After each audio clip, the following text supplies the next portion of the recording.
चलिए, good evening all of you, good evening. तो जैसा कि आप सभी बच्चों को पता है कि हम लोगों का जो है, आप सभी बच्चों का जो है 30 सितंबर से, ठीक है, सेट के एग्जाम्स हैं और आपके मैथ्स का जो है पहला पेपर है। आप सभी बच्चों को ये बात क्लियर है? एक बार वाई टाइप करके बताएंगे। क्या ये सभी बच्चों को बात क्लियर है कि आपकी सेट की एग्जाम जो है 30 सितंबर को है? ये सभी बच्चों को बात क्लियर है ना? तो आज हम जो है उसी को ध्यान में रखते हुए कुछ रिवीजन क्लासेस लगा रहे हैं जो आपके एग्जाम के लिए महत्वपूर्ण होंगे। यानी इन चैप्टर से हम लोग पढ़ेंगे तो यहाँ से आपको भी क्वेश्चंस एग्जाम में मिलेंगे। ठीक है, तो चलिए स्टार्ट करते हैं। तो आज हम लोग पढ़ेंगे क्लास 10th का चैप्टर 6। ठीक है, इसमें कुछ बेसिक बातें मैं आप लोगों को सबसे पहले चैप्टर 6 में पढ़ा देता हूँ, बता देता हूँ, फिर हम लोग जो है आपके किताब की क्वेश्चन को करेंगे। तो किसी भी आकृति में दो चीजें होती है, यहाँ पे लिख लीजिएगा। किसी भी आकृति में जो है, कोई भी आकृति देखेंगे आप लोग, ठीक है, तो उसमें दो चीजें आपको देखने को मिलेगी। एक उसका आकार कैसा है, ठीक है, एक उसका आकार कैसा है, और दूसरा कि उसकी माप कैसी है। ठीक है, आकार को इंग्लिश में आप कह सकते हैं शेप, यानी किस शेप का है, और माप को इंग्लिश में कह सकते हैं आप लोग साइज। ठीक है, तो किसी भी आकृति में क्या होती है, दो चीजें होती है, एक आकार होती है उसका और एक माप होता है। ठीक है, तो अब अगर मैं यहाँ पे दो आकृति बनाता हूं, आप लोग ध्यान से देखना।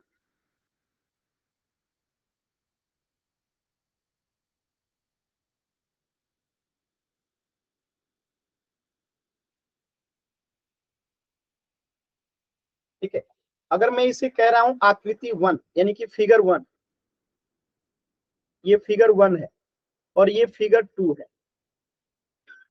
ठीक है, तो दोनों जो है वर्ग है, ये भी वर्ग है और ये भी वर्ग है। ठीक है, इसकी एक भुजा जो है 1 सेंटीमीटर की है और इसकी भी एक भुजा 1 सेंटीमीटर की है। तो जब किसी भी आकृति का माप और आकार, यानी इन दोनों ही आकृति में देखेंगे, फिगर 1 और फिगर 2, इन दोनों ही आकृति में आप दो चीजें देखेंगे। क्या? कि इनका आकार भी सेम है, यानी दोनों क्या है, वर्ग हैं, और इनका माप भी सेम है, यानी कि सेम का मतलब क्या है, समान है। ठीक है, तो ऐसी आकृति को हम लोग क्या कहते हैं, जब आकार और माप दोनों सेम होता है तो ऐसी आकृति को हम कहते हैं सर्वांगसम। क्या कहते हैं? सर्वांगसम। सर्वांगसम इंग्लिश में इसे कहते हैं कंग्रुएंट। क्या आपको बात समझ में आया? जब किसी आकृति का माप और आकार दोनों सेम हो, डिट्टो, कोई अंतर ना हो, तो हम उसे क्या कहेंगे, सर्वांगसम कहेंगे कि ये आकृति दोनों क्या है, सर्वांगसम है। तो फिगर 1 और फिगर 2 क्या है, सर्वांगसम है। तो सर्वांगसम के लिए दो शर्तें होती है। पहला कि उसका आकार सेम होना चाहिए, कि ये वर्ग है तो दोनों वर्ग होना चाहिए, और इसकी माप यानी एक 1 सेंटीमीटर का है तो दूसरा भी 1 सेंटीमीटर का ही होना चाहिए। तो जब आकार और माप दोनों सेम होता है तो ऐसी आकृति को सर्वांगसम कहते हैं, कंग्रुएंट कहते हैं। क्या ये बात सभी बच्चों को क्लियर हो गया आप लोगों को, कि जब आकार और माप यानी कि शेप और साइज दोनों सेम हो तो उसे कॉन्ग्रुएंट कहते हैं, यानी सर्वांगसम कहते हैं। ये बात सभी बच्चों को क्लियर हो गया? ठीक है, अब इसका एक और एग्जांपल आप देख सकते हैं। जैसे मैं कहूं 5 रुपए के दो सिक्के, तो बताइए 5 रुपए के दो सिक्के हैं, तो क्या ये सर्वांगसम होगा? 5 रुपए के दो सिक्के, क्या ये सर्वांगसम होगा? यस और नो? 5 रुपए के दो सिक्के, क्या ये सर्वांगसम होगा? यस और नो? 5 रुपए के दो सिक्के, क्या ये कॉन्ग्रुएंट होगा, सर्वांगसम होगा? यस और नो? आप लोग आंसर क्यों नहीं कर रहे हैं? होगा ना, क्योंकि इसका आकार भी सेम है, सर्कल, और इसका साइज जो है वो भी सेम है, यानी आकार यानी कि शेप और साइज दोनों सेम है, तो ये भी सर्वांगसम हो जाएगा।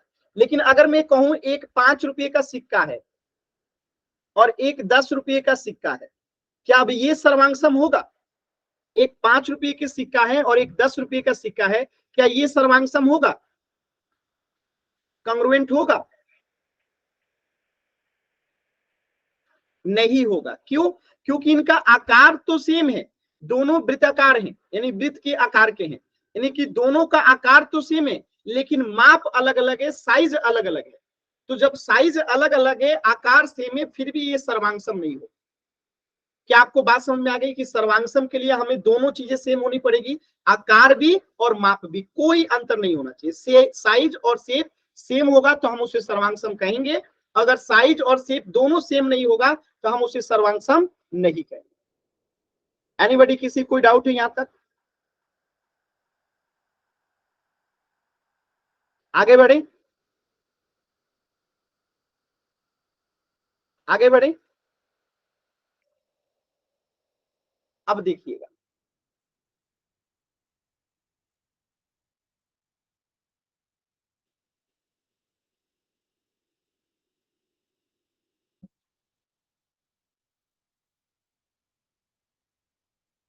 मैं आपसे कह रहा हूं कि ये भी एक वर्ग है 5 मीटर का, एबीसी, और ये भी एक वर्ग है PQRS,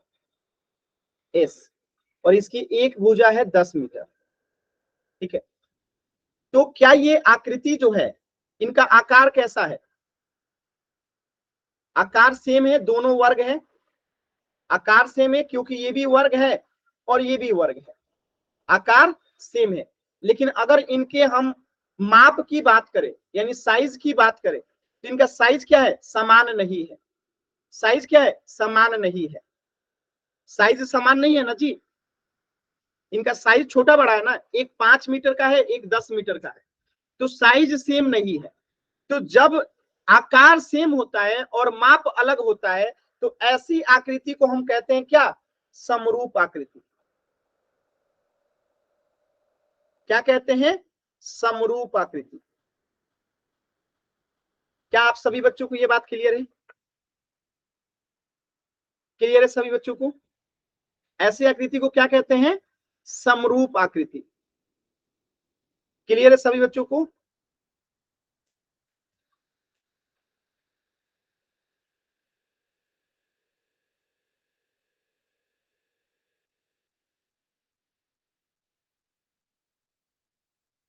क्लियर है?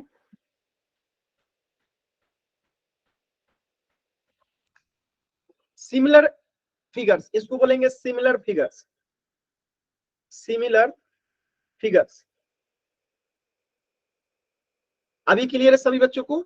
आकार यानी कि उसका जो है शेप, और माप यानी कि साइज। अगर आकार सेम है, दोनों वर्ग है, स्क्वायर है, लेकिन उसका साइज जो है अलग अलग है, एक 10 मीटर का है, एक 5 मीटर का है, तो ऐसी आकृतियों की जब आकार सेम होता है, साइज अलग अलग होता है, तो ऐसे समरूप आकृति कहते हैं, सिमिलर सिमिलर फिगर्स कहते हैं। अभी क्लियर है सभी बच्चों को? क्लियर है? तो यहाँ पे एक बात लिख लीजिएगा, क्या? पहला बात लिख लीजिएगा कि समरूप आकृति के लिए क्या जरूरी है? आकार समान होना चाहिए। जो आकार है, ठीक है, वो समान होने चाहिए।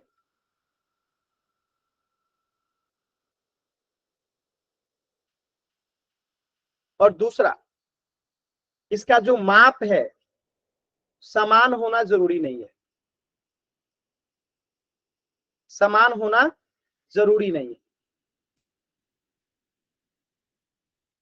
क्या ये बात समझ में आया? तो ऐसी आकृतियों को हम क्या कहेंगे? समरूप आकृति कहेंगे, यानी कि सिमिलर फिगर्स कहेंगे। अरे भैया, इंग्लिश बता तो रहा हूं, सिमिलर फिगर्स अब कैसे बताऊं? आकार को बार बार बता रहा हूं कि शेप कहते हैं, आकार को शेप कहते हैं, माप को साइज कहते हैं, अब कैसे इंग्लिश बताऊं? वर्ग को स्क्वायर कहते हैं, कितना बार बताया? अभी क्लियर है? लिखा भी है कि समरूप आकृति को सिमिलर फिगर्स कहते हैं।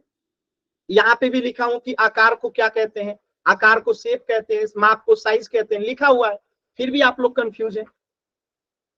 क्लियर है अभी कि किसी भी समरूप आकृति के लिए, सिमिलर फिगर्स के लिए आकार समान होना चाहिए, यानी कि उसका शेप सेम होना चाहिए, माप अलग हो सकता है।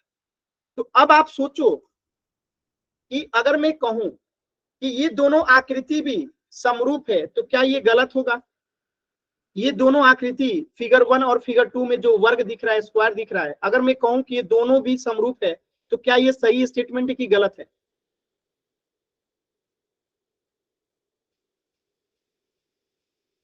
आंसर कीजिए, यस या नो, जो समझ में आ रहा है आंसर तो कीजिए। आप लोग आंसर ही नहीं करते हैं।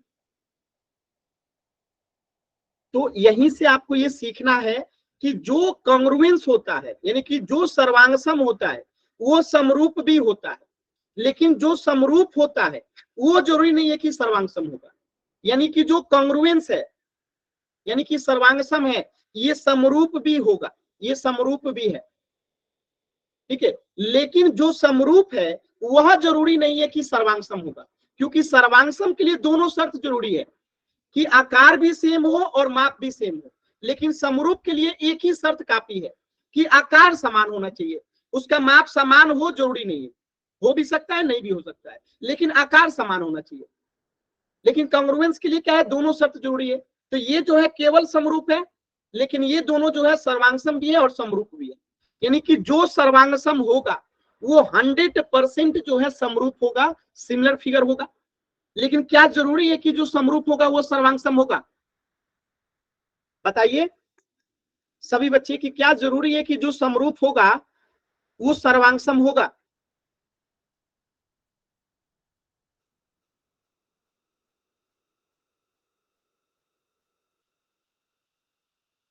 बताइए।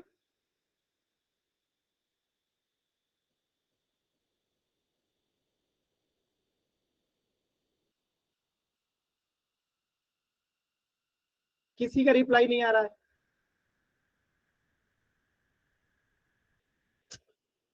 आप लोग रिप्लाई नहीं कीजिएगा तो मैं कैसे पढ़ाऊंगा? आप लोग का अगर रिप्लाई नहीं आएगा तो मैं कैसे पढ़ाऊंगा?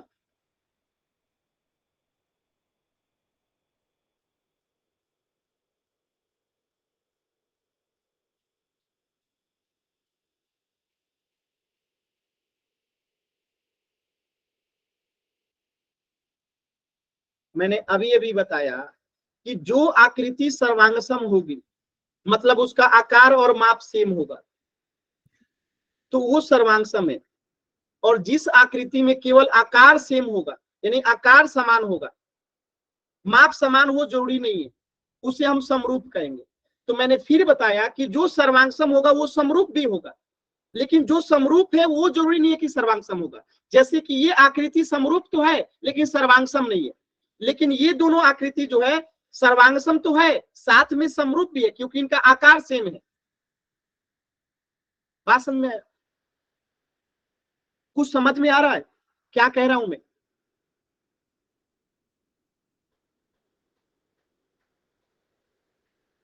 कैसे कहूं, कैसे समझाऊं, आप लोग समझ ही नहीं रहे हैं, कुछ रिप्लाई नहीं कर रहे हैं, कैसे समझेंगे आप लोग? मैं बार बार पूछ रहा हूं कि समझ में आया, कुछ नहीं बोल रहे हैं।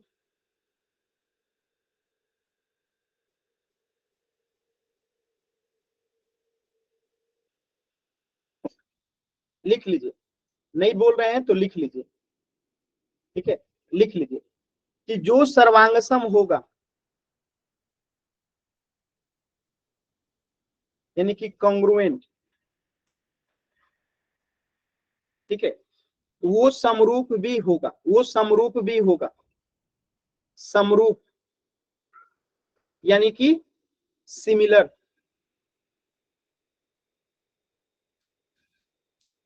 ठीक है। लेकिन जो समरूप होगा जरूरी नहीं है कि वो कॉन्ग्रुएंस होगा। तो ये तो होगा कि जितनी भी कॉन्ग्रुएंस आकृति होती है, सर्वांगसम आकृति होती है, वो सब समरूप होती है। लेकिन जितने समरूप आकृति होते हैं सब सर्वांगसम नहीं होते हैं। क्या ये बात समझ में आया आप लोगों को? क्या ये बात समझ में आया कि सर्वांगसम आकृति समरूप आकृति होती हैं, सब की सब होती हैं, लेकिन जो समरूप आकृति वो जरूरी नहीं है कि सर्वांगसम होंगी, हो भी सकती है नहीं भी हो सकती। जैसे कि यहाँ पे आप देखिए, यहाँ पे ये समरूप है लेकिन सर्वांगसम नहीं है। यहाँ पे आप देखिए ये समरूप भी है सर्वांगसम भी है, यानी कि समरूप है सर्वांगसम भी है, तो हो भी सकती है नहीं भी हो सकती है। तो इसीलिए मैंने यहाँ पे लिख दिया कि जो भी सर्वांग सम होगा वो सब समरूप होगा, लेकिन जो समरूप होगा वो सर्वांग सम हो जरूरी नहीं है। तो एक लाइन भी लिख लीजिएगा, ठीक है, कि सभी सर्वांग सम आकृतियां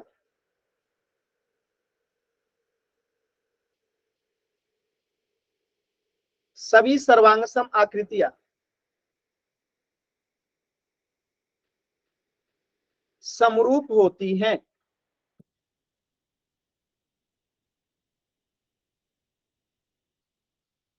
ठीक है, लेकिन सभी समरूप आकृतियां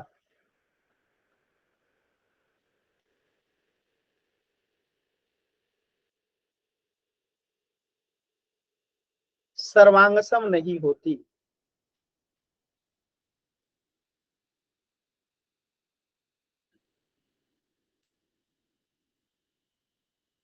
क्या ये बात समझ में आया सभी बच्चों को? क्या ये बात सभी बच्चों को समझ में आया कि जो भी कंग्रुएंट फिगर्स होगा यानी सर्वांगसम आकृति होगा वो तो समरूप जरूर होगा, लेकिन जरूरी नहीं है कि जो समरूप होगा वो सर्वांगसम हो। क्लियर है? किसी को डाउट है तो एन टाइप कीजिए, क्लियर है तो वाई टाइप कीजिए जल्दी से। किसी को भी डाउट है तो माइक ऑन करके पूछ सकते हैं, डाउट नहीं है तो वाई टाइप कीजिए, क्लियर है तो वाई टाइप कीजिए, डाउट है तो एन टाइप कीजिए या माइक ऑन करके पूछ लीजिए।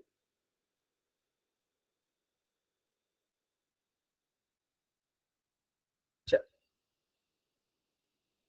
अब देखिए कुछ आकृति ऐसी होती हैं, तो अब आपको समझ में आ गया होगा सर्वांगसम यानी कि कॉन्ग्रुएंट क्या होता है, समरूप यानी कि सिमिलर फिगर क्या होता है। क्लियर है ना? अब मैं एक चीज बता रहा हूं, इसको याद रखिएगा कि कुछ आकृतियां ऐसी होती हैं जो हमेशा ही समरूप होती हैं। तो लिख लीजिएगा आकृतियां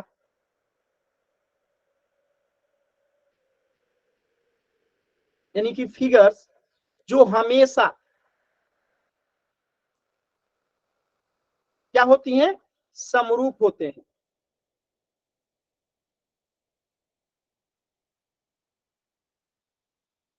ठीक है, यानी कि सिमिलर फिगर्स होते हैं। पहले नंबर पे रखिएगा वर्ग यानी कि स्क्वायर। अब ये छोटा वर्ग हो या बड़ा वर्ग हो ये हमेशा समरूप होगा, यानी वर्ग जो है दो वर्ग हमेशा समरूप होते हैं। ठीक है, ऐसे ही दूसरे नंबर पे वृत्त यानी कि सर्कल। ठीक है, छोटा सर्कल हो या बड़ा सर्कल हो ये दोनों एक दूसरे के हमेशा समरूप हैं, क्योंकि आकृति सेम है साइज अलग है तो कोई बात नहीं। ऐसे ही तीसरा समबाहु त्रिभुज, ध्यान रखिएगा सिर्फ समबाहु त्रिभुज। ठीक है, समबाहु त्रिभुज यानी कि इसको लिख लीजिएगा इक्विलेटरल ट्रायंगल।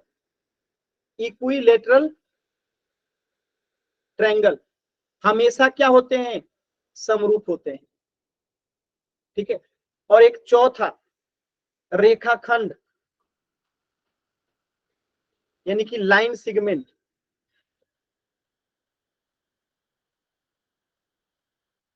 लाइन सिगमेंट जैसे कि ए बी यहाँ पे एक लाइन सिगमेंट है और यहाँ पे पी क्यू भी एक लाइन सिगमेंट है, तो ये हमेशा इसका समरूप होगा।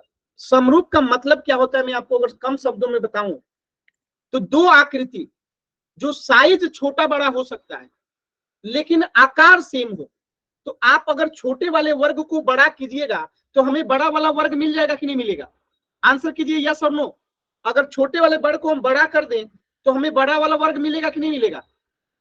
मिल जाएगा। यार आंसर ही नहीं करते आप लोग, जब आंसर ही नहीं करेंगे मैं कैसे बताऊं आप लोगों को? मिलेगा ना, अगर छोटे वाले वर्ग को बड़ा कर दें तो सेम टू सेम मिल जाएगा। ऐसे ही छोटे वाले वृत्त को अगर हम बड़ा कर दें तो हमें बड़ा वाला वृत्त मिल जाएगा। ऐसे ही छोटे वाले त्रिभुज को अगर बड़ा कर दें तो हमें जो है ये भी मिल जाएगा, और छोटे वाले रेखाखंड को बड़ा कर दें तो हमें बड़ा वाला रेखाखंड मिल जाएगा।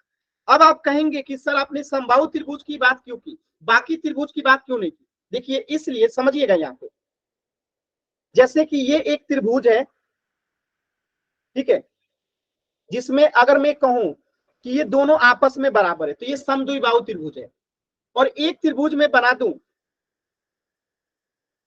ठीक है, जिसमें ये दोनों जो है आपस में बराबर है। ठीक है, ये दोनों आपस में बराबर है, लेकिन नीचे वाली जो भुजा है ना उसकी साइज अलग है, ठीक है। यानी ये जो है अगर मैं इसको करूं, अब इसका जो है 6 मीटर है और इसका जो है 5 मीटर है, ठीक है, और इसका जो है वो 7 मीटर है, ये भी 7 मीटर है, और ये भी 7 मीटर है, ये भी 7 मीटर है। यहाँ ए लिखिए, यहाँ बी लिखिए, यहाँ सी लिखिए, यहाँ पी क्यू लिखिए, यहाँ आर लिखिए। अब एक बात बताइए, अगर हम इस छोटे वाले त्रिभुज को बड़ा करें, अगर इस छोटे वाले त्रिभुज को हम बड़ा करें तो ऑटोमेटिकली ये तो 6 हो जाएगा, लेकिन क्या ये 7 का 7 ही रहेगा? नहीं होगा, बदल जाएगा, यानी कि ये इसको ढक नहीं पाएगा। इसीलिए समद्विबाहु त्रिभुज जो है हमेशा समरूप नहीं होता है। क्या ये बात समझ में आया? Yes sir. इसीलिए समद्विबाहु त्रिभुज जो है हमेशा समरूप नहीं होता है, क्योंकि अगर हम इसे बड़ा करेंगे तो 5 वाला 6 तो हो जाएगा, नीचे वाला रेखा को तो ढक देगा, लेकिन जो ये 7 वाला है ये ऑटोमेटिकली बढ़ जाएगा, तो फिर 7 का तो ये ढक ही नहीं पाएगा। लेकिन इन तीनों में, इन चारों में आप देखेंगे ऐसा नहीं होगा, क्योंकि ये अगर 4 है ना तो ये भी 4 होगा, ये भी 4 होगा, ये भी 4 होगा, और ये अगर 10 है ना तो ये भी 10 होगा, ये भी 10 होगा, ये भी 10 होगा। और जब ये बढ़ेगा, बड़ा करेंगे तो ये सब एक साथ 10 होगा, नहीं तो सब एक साथ छोटा रहेगा, यानी कि इसे बड़ा करेंगे तो ये मिल जाएगा। अगर ये 3 है सेंटीमीटर का रेडियस और ये 6 सेंटीमीटर का रेडियस है, तो इसको बड़ा करेंगे तो 6 हो जाएगा। ऐसे ही त्रिभुज में यहाँ पे 3 3 है, तो यहाँ पे अगर 6 6 है तो इसको बड़ा करेंगे तो सेम टू सेम मिल जाएगा। अगर ये 2 सेंटीमीटर का रेखाखंड है, अगर ये 6 है तो इसको बड़ा करेंगे तो 6 मिल जाएगा। यानी इसको मतलब ये हमेशा समरूप है, लेकिन बाकी चीजों में ऐसा नहीं हो रहा है, जैसे कि यहाँ पे नहीं हुआ समद्विबाहु त्रिभुज में। ऐसे ही अगर मैं आयत का ले लूं, आयत में क्या होता है, आमने सामने की भुजा बराबर होती है। जैसे मैं एक आयत ले लिया, ठीक है, ये एक आयत है, समझिएगा, ये एक आयत है, मैंने कहा ये 4 सेंटीमीटर का है, ये भी 4 सेंटीमीटर का होगा, और ये 3 सेंटीमीटर का है, और ये भी 3 सेंटीमीटर का होगा। अब एक मैं यहां दूसरा आयत बना देता हूं, ध्यान से देखिएगा।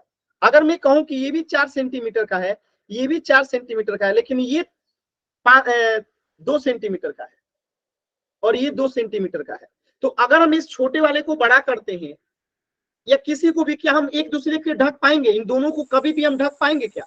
No sir. नहीं ढक पाएंगे। इसीलिए आयत हमेशा समरूप नहीं होता, इसीलिए बाकी ट्रेंगल हमेशा समरूप नहीं होते, लेकिन ये चारों हमेशा समरूप होंगे। और क्यों होंगे? क्या आप लोगों को ये बात क्लियर है कि ये चारों हमेशा समरूप होते हैं, जबकि बाकी कोई फिगर यहाँ पे समरूप नहीं होते हैं हमेशा? क्लियर है? Yes sir. किसी बच्चे को डाउट यहां तक?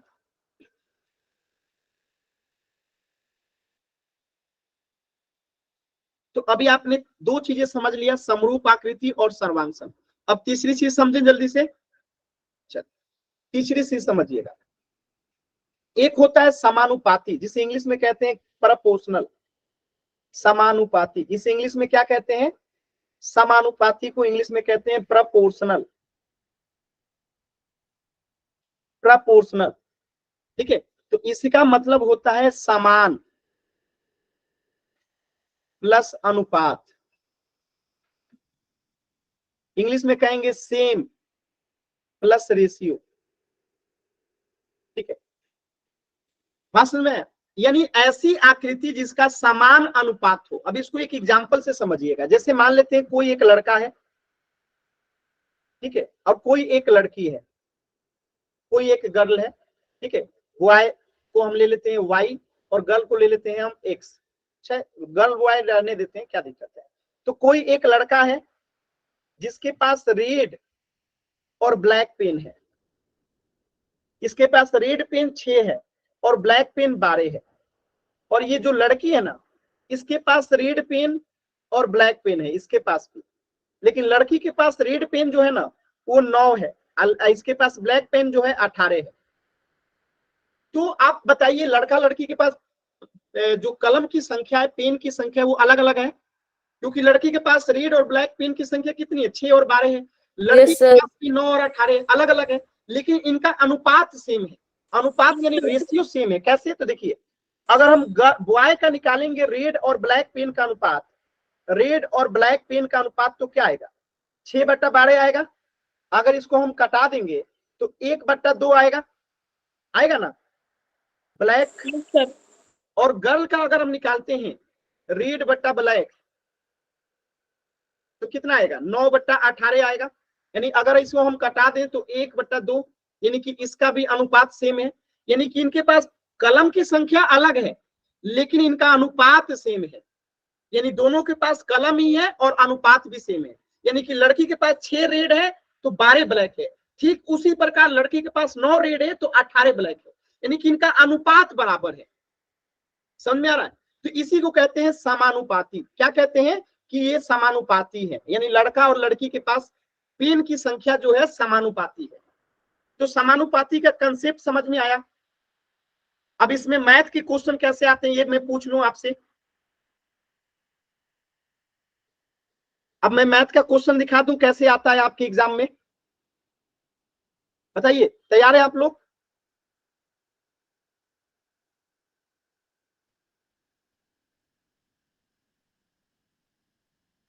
तैयार हैं मैथ का एक क्वेश्चन करने के लिए? चलिए, तो एक क्वेश्चन मैथ का आप लोग यहां से कर सकते हैं, कीजिएगा। चलिए, आपको इसको चेक करना है कि इनका अनुपात समान है कि नहीं, यानी ये समानुपाती है कि नहीं है। यहाँ पे लिख लीजिए ये समानुपाती है कि नहीं है।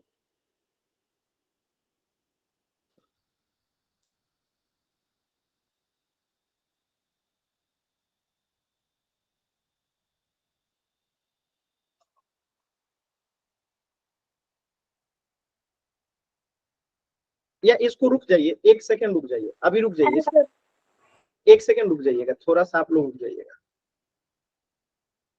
मैं कहाँ बता रहा था,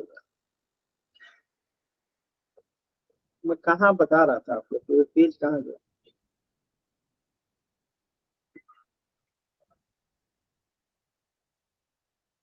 हाँ, ये रहा समानुपाती। तो ये चीजें आप समझ गए समानुपाती क्या होता है। अब देखिएगा, ये तो हो गया नॉर्मल मैटर, ठीक है। लेकिन जब गणित विषय में आते हैं ना तो समरूप के लिए एक शर्त होता है। जब हम इसको डिटेल में पढ़ेंगे तो समरूप के लिए एक शर्त होता है, और वो शर्त क्या होता है देखिएगा। दो से अधिक रेखाओं से बनी आकृति के लिए समरूप आकृति का एक शर्त होता है। पहला कि उसका संगत कोण समान होना चाहिए। संगत कोण समान होना चाहिए, ठीक है। और दूसरा शर्त क्या होना चाहिए कि उसकी संगत भुजाएं बराबर होनी चाहिए। कोरेस्पॉन्डिंग एंगल और कोरेस्पॉन्डिंग साइड, इंग्लिश में क्या बोलेंगे, कोरेस्पॉन्डिंग एंगल और कोरेस्पॉन्डिंग साइड। संगत भुजा समानुपाती होना चाहिए। समानुपाती का हिंदी आप लोग को बता रखा हूं, यानी कि प्रोपोर्शनल होना चाहिए, ठीक है। अब देखिए, जैसे मैं एक फोटो के माध्यम से समझाता हूं। जैसे कि ये एक आकृति है, मैं आपसे कहूं कि ये 80 है, ये भी 80 डिग्री का कोण है, ये 100 डिग्री का है और ये भी 100 डिग्री का है, ठीक है। ये 4 सेंटीमीटर का है, ये भी 6 सेंटीमीटर का है, ठीक है। और ये भी जो है 6 सेंटीमीटर का, ठीक है। और ये 4 सेंटीमीटर का है।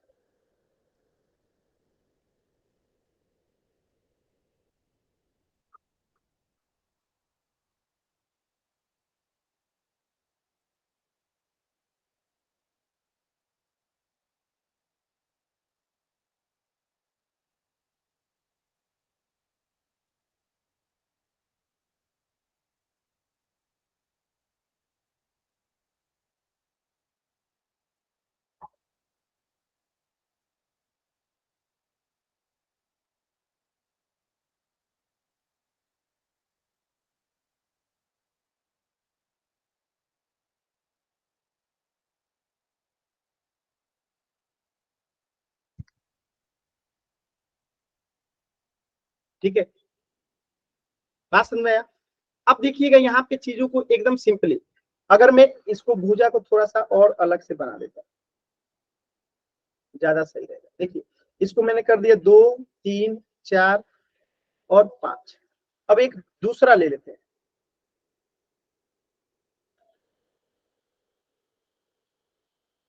अब ध्यान से देखिएगा, यहाँ पे भी एंगल जो है 80 डिग्री का है, यहाँ भी 80 डिग्री का है, यहाँ पे भी 100 डिग्री का है, और यहाँ पे भी 100 डिग्री का है। और ये जो है 4 हो गया, और ये 6 हो गया, और ये 8 हो गया, और ये 10 हो गया। अब आप ध्यान से देखेंगे, इसे एबीसी नाम दे देते हैं, P Q R S.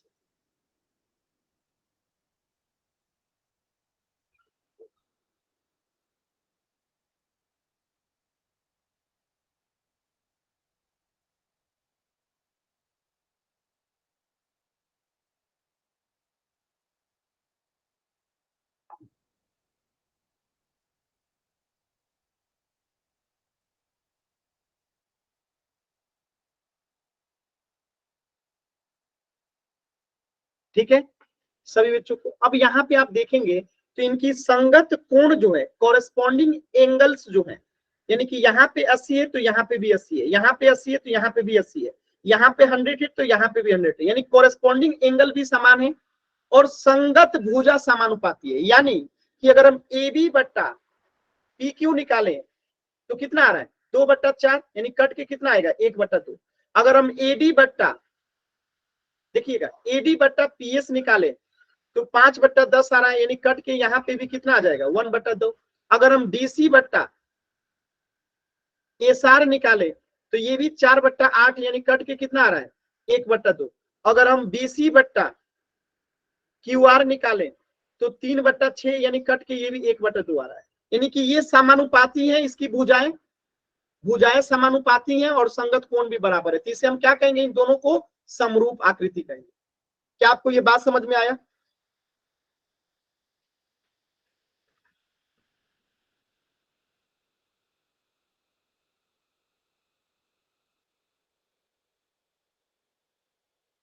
Clear है सभी बच्चों को?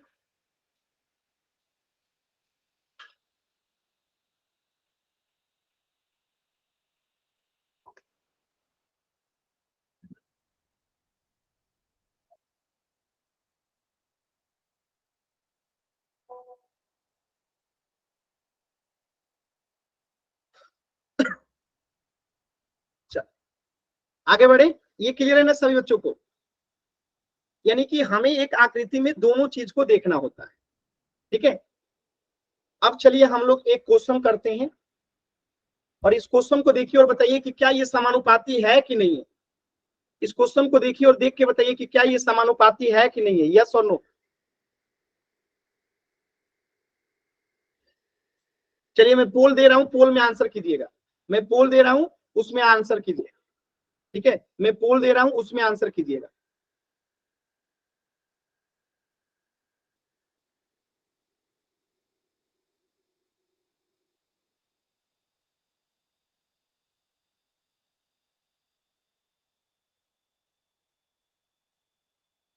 चल, क्या ये आकृति समानुपाती है, सॉरी मतलब कि समरूप लिख लीजिएगा, समानुपाती की जगह पे समरूप लिख लीजिएगा कि क्या ये आकृति समरूप है कि नहीं है।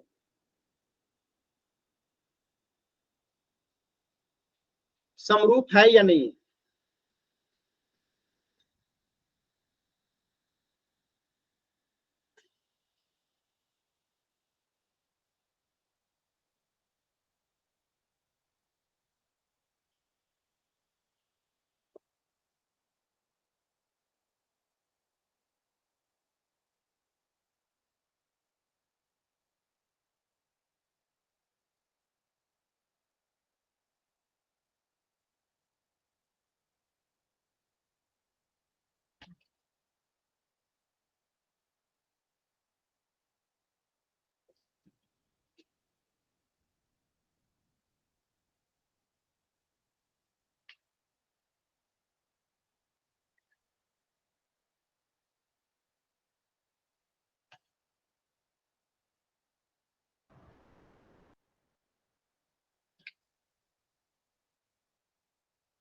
कोशिश कीजिए सभी बच्चे, कर पा रहे हैं आप लोग? देखिए लास्ट के 10 सेकंड है, जल्दी से सभी बच्चे आंसर कीजिए। अभी भी मैं देख पा रहा हूँ 10 बच्चों का आंसर नहीं है, जल्दी से सभी बच्चे आंसर कीजिए, लास्ट के 10 सेकंड। 10, 9, 8 7 6 5 4 3 2 1। देखिए समझिएगा कैसे करेंगे इस चीज को, समझिएगा बहुत सिंपल क्वेश्चन। यहां पे आप देखेंगे इनका रेशियो, तो अगर हम CD बट्टे में अगर RS लें तो कितना आएगा, 2.4 बट्टे में 4.8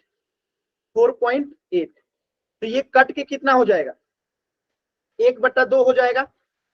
ऐसे ही अगर मैं कहूं AD बट्टा में SP करें हम लोग, तो AD 2.1 अब बट्टे में 4.2 कट के ये भी 1/2 हो जाएगा। सेम टू सेम अगर हम AB बट्टा में PQ करें तो 1.5 बट्टे में 3.0 ये भी कट के 1/2 हो जाएगा। अगर ऐसे ही हम लोग BC बट्टे में RQ करें तो देखिएगा 2.5 बट्टे में 5.0 ये भी कट के 1/2 हो जाएगा। तो आप देखिए सबका अनुपात सेम है कि नहीं, यानी कि ये सब समानुपाती है।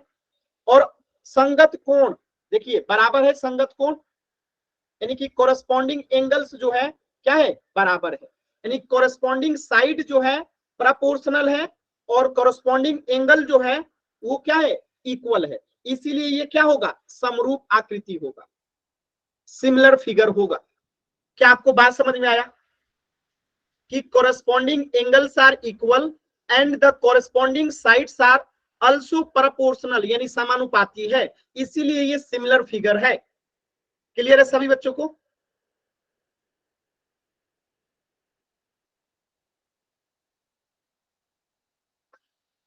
बताइए सभी बच्चे क्लियर है? आसान है? चल अब आपकी किताब के क्वेश्चंस को करते हैं। एक्सरसाइज 6.1। अच्छा यहाँ क्वेश्चन हिंदी में है, मैं इंग्लिश में बता देता हूं, आप लोग सुन लेना, ठीक है? इंग्लिश में मैं बोल देता हूं, आप उसे सुन लेना। सभी वृत्त यानी ऑल सर्कल होते हैं, क्या होते हैं, सर्वांगसम होते हैं कि समरूप होते हैं? सभी वृत्त सर्वांगसम होते हैं यानी कॉन्ग्रुएंट होते हैं कि समरूप यानी कि सिमिलर होते हैं? क्या होते हैं? ऑल वृत्त आर कॉन्ग्रुएंट या सिमिलर, क्या होते हैं? सभी बच्चे आंसर कीजिए चैट सेक्शन में। पहला question, all circles are congruent और सिमिलर, सिमिलर होते हैं। वेरी गुड, मैंने आपको लिखवाया था समरूप यानी कि सिमिलर होते हैं। वेरी गुड आंसर, ठीक है? छोटा वृत्त लीजिए या बड़ा वृत्त लीजिए, ये हमेशा क्या होंगे, समरूप होंगे। कॉन्ग्रुएंट क्यों नहीं होंगे, क्योंकि इसका साइज अलग है और इसका साइज अलग है। आकृति सेम होना चाहिए और साइज भी सेम होना चाहिए, तब सर्वांगसम होगा। लेकिन समरूप के लिए आकृति सेम होना चाहिए, तो आकृति सेम है। दूसरे क्वेश्चन में बताइए कि सभी स्क्वायर समरूप होते हैं कि सर्वांगसम होते हैं? सभी वर्ग समरूप होते हैं कि सर्वांगसम होते हैं, यानी कि सिमिलर होते हैं कि कॉन्ग्रुएंट होते हैं?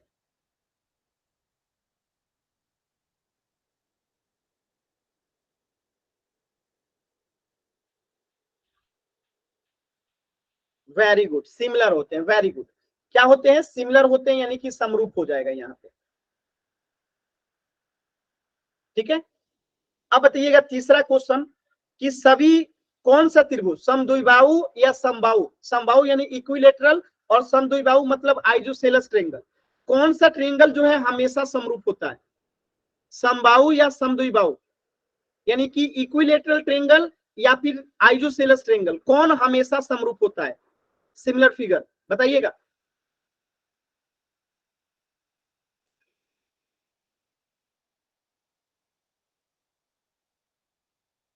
सभी बच्चे आंसर कीजिए जल्दी से।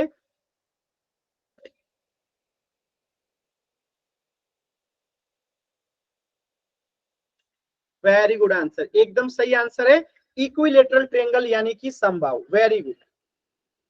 और चौथा क्वेश्चन बताइएगा, भुजाओं की समान संख्या वाले दो बहुभुज समरूप होते हैं यदि उनके संगत कोण यानी कोरेस्पॉन्डिंग एंगल क्या हो, और उनकी संगत भुजाएं क्या हो, यानी बराबर समानुपाती, कहां पे क्या आएगा, ए के जगह पे क्या आएगा और बी के जगह पे क्या आएगा, बताइए।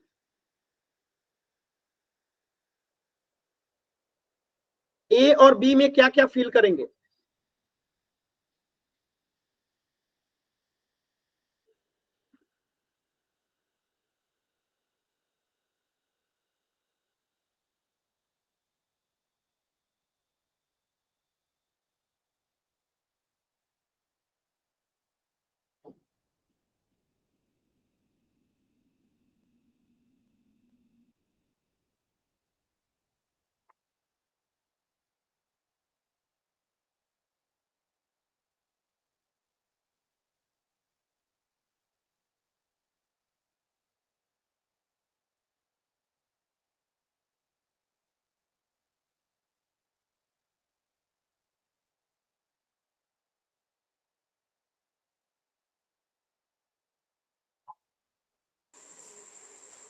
सर बोल कर बता दूं।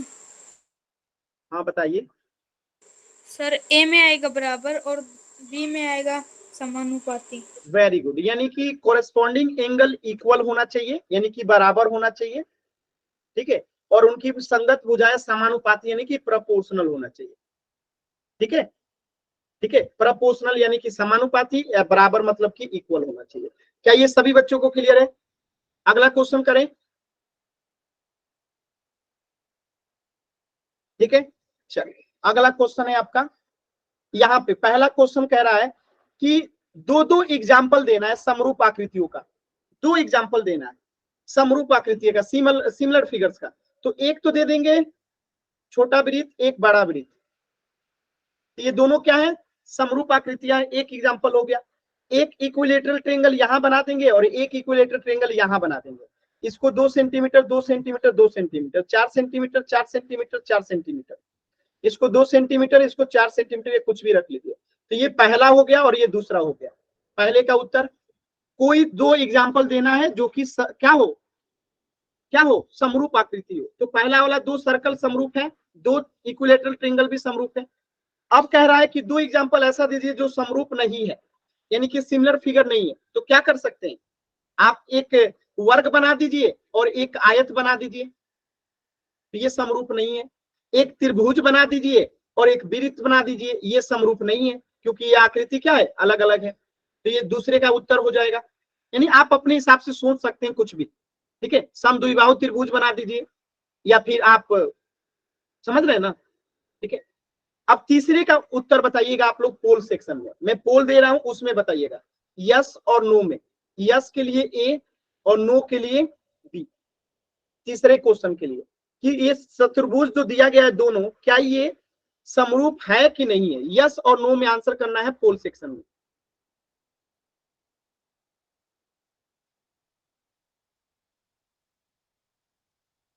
यस के लिए ए और नो के लिए बी, ये दोनों आकृति जो है समरूप है कि नहीं है। सर पोल ओपन। कर दिया, पोल ओपन कर दिया, आराम से ध्यान से देखिए।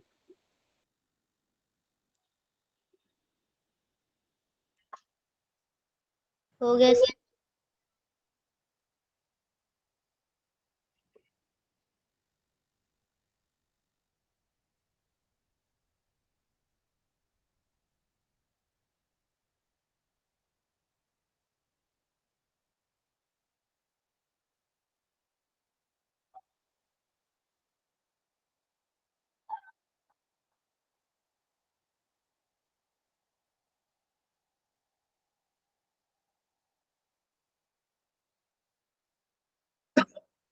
समरूप के लिए दो शर्त बताया था, कॉरेस्पॉन्डिंग एंगल भी बराबर होना चाहिए और कॉरेस्पॉन्डिंग साइड जो है प्रोपोर्शनल होना चाहिए। सिर्फ दो बच्चों का उत्तर सही है, बाकी सबका आंसर गलत है।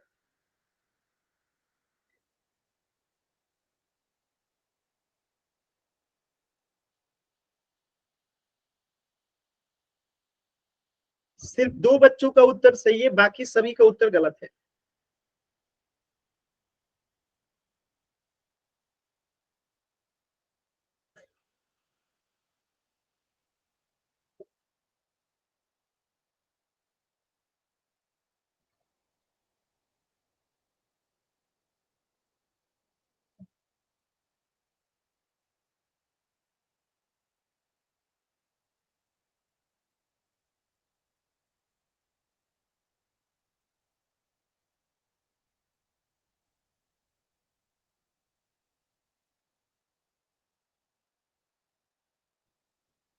लास्ट के 10 सेकेंड, 10, 9, 8, 7, 6, 5, 4, 3, 2, 1। देखिए बहुत सिंपल क्वेश्चन था। यहाँ पे आप देख सकते हैं कि ये चिन्ह का मतलब होता है 90 डिग्री, इस चिन्ह का मतलब होता है 90 डिग्री। यहाँ पे प्रत्येक कोण जो है 90 डिग्री दिया है, लेकिन यहाँ पे मतलब कि कोण जो है 90 डिग्री का नहीं है, यहाँ पे भी 90 डिग्री का नहीं है, क्योंकि ये चिन्ह नहीं है मतलब 90 डिग्री का नहीं है। तो इसका साइड जो है वो तो प्रोपोर्शनल है, यानी कि इसकी भुजाएं जो है वो तो प्रोपोर्शनल है, समानुपाती है, लेकिन इसका जो कोरेस्पॉन्डिंग एंगल है वो बराबर नहीं है, इसीलिए ये समरूप आकृति नहीं है। समझ में आया? क्योंकि एक ही शर्त पूरा हो रहा है, क्या कि इसका केवल कोरेस्पॉन्डिंग साइड जो है प्रोपोर्शनल तो है, लेकिन कोरेस्पॉन्डिंग एंगल जो है बराबर नहीं है। यानी कि इस दूसरे वाले में सब कोण 90 डिग्री का है, लेकिन पहले वाले में कोई भी कोण 90 डिग्री का नहीं है, जबकि सारे कोण 90 डिग्री के ही होने चाहिए थे दूसरे वाले में भी, इसीलिए ये समरूप नहीं है। क्या आपको बात समझ में आया? क्लियर है? Yes sir. किसी को कोई डाउट? No sir. ये था आपका एक्सरसाइज 6.1 जो कि कंप्लीट हो गया। ठीक है, अब अगले क्लास में हम लोग पढ़ेंगे एक्सरसाइज 6.2, और अगली क्लास में ये सब इंग्लिश मीडियम में कर दूंगा, मुझे आज ध्यान नहीं था इसलिए हिंदी वाला ये पीपीटी आ गया है। अगले क्लास से सब इंग्लिश में ही रहेगा। कुछ भी डाउट है तो आप लोग पूछ लीजिए, किसी भी बच्चे को कहीं से भी कुछ भी डाउट है पूछ लीजिए।